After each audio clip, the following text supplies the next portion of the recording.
Thank you, teenagers, adults, and youth, for joining me today. The world we live in today is constantly changing and evolving. Humanity is always searching for the next innovation of our time. With everything constantly changing, we are faced with this abundance of information. These innovations easily blind us from seeing every single aspect of their influence. I'm no doctor, professor, scientist, researcher, or analyst. I'm only a 16-year-old student. However, I bear witness to a virus that has materialized from one of humanity's greatest creations, social media. With each passing day, its influence and popularity only grows. It started before I was even born, in 1997. The very first social media was created, 6 Degrees. For the first time ever, people were able to make a profile online and add other users online. The popularity quickly grew and others followed. Today we face an abundance. Anyone with an electronic device that is able to connect to the internet can access a form of social media. I guarantee that every single one of you in this room right now uses various types of social media. Even right now, in this present moment. Today, we are going to take a step back. We're going to look at social media in a different point of view. Look at a virus that has taken form from social media, that is demoralizing young children and young adults. It's saddening how something that was supposed to help people socialize ends up making people feel worse about themselves, helping people attack other people. This virus slowly inserts itself inside and proceeds to influence the way people think. The very thoughts are being controlled. I'm dragging out a problem that some people like to annoy and some people like to laugh at, but this is no joking matter. The media has become a prime way to influence people. I say people, but I really mean the youth and the kids and the young teenagers, because they are more susceptible to change and influence. They're easily influenced by our elders and our peers.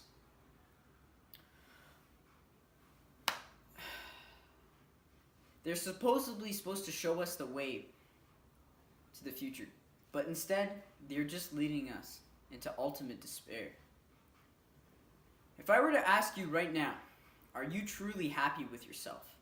What would you say? It's said that only 1 out of 10 kids is happy with themselves. Now that's just not right. However, in 2005, first world countries began to notice a huge increase in mental health illnesses with young teenagers and the youth. I believe this is no coincidence.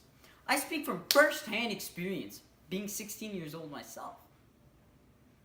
How social media makes kids believe that they are flawed, that they are imperfect, that something is wrong with them.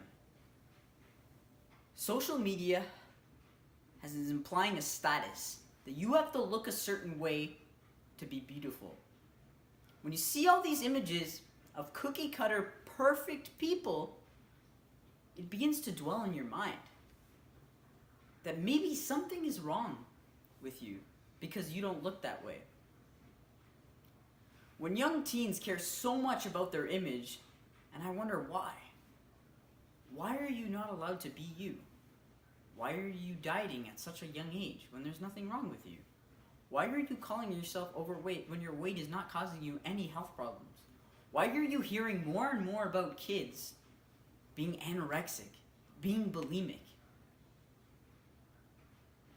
I live in a world where people stop judging you for who you are, but for what you look like.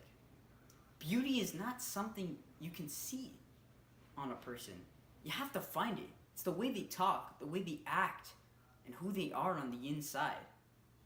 Kids put more time on their looks and care about their likes on social media than they do studying. If you ask me, that's a huge waste of time. Social media is one of the leading causes of kids' low self-esteem problems. Kids these days have low confidence. Some will go into huge lengths to feel accepted, to feel like they belong, when in reality, the only person that needs to be accepted is you need to accept yourself. I've seen kids do things you wouldn't believe, and other kids congratulating them on one of the worst things I've ever seen was one of these kids started making fun of another kid. And because that kid was part of a group, his friends joined in and made fun of that kid. That kid later ended his lives. There are many stories like this. And later you hear these kids talk about why they wanted to say something. They wanted to go against their friends. They wanted to say to stop. But they didn't. And it had to get to the point where the worst happened. I want you to all take something from this today. I want you to ask yourself, if you were with your group of friends and they were doing something that was against your morals, would you be able to stand up against them and tell them to stop, even if it meant you wouldn't be friends anymore? I guarantee a lot of you couldn't do that. You may say you can, but when it really comes down to it, you have to prove it by your actions. Now, if you are not happy with who you are today, that is a huge problem, because you can make these changes. You can get better. It's just all up to you. Thank you for listening. I'm Alice.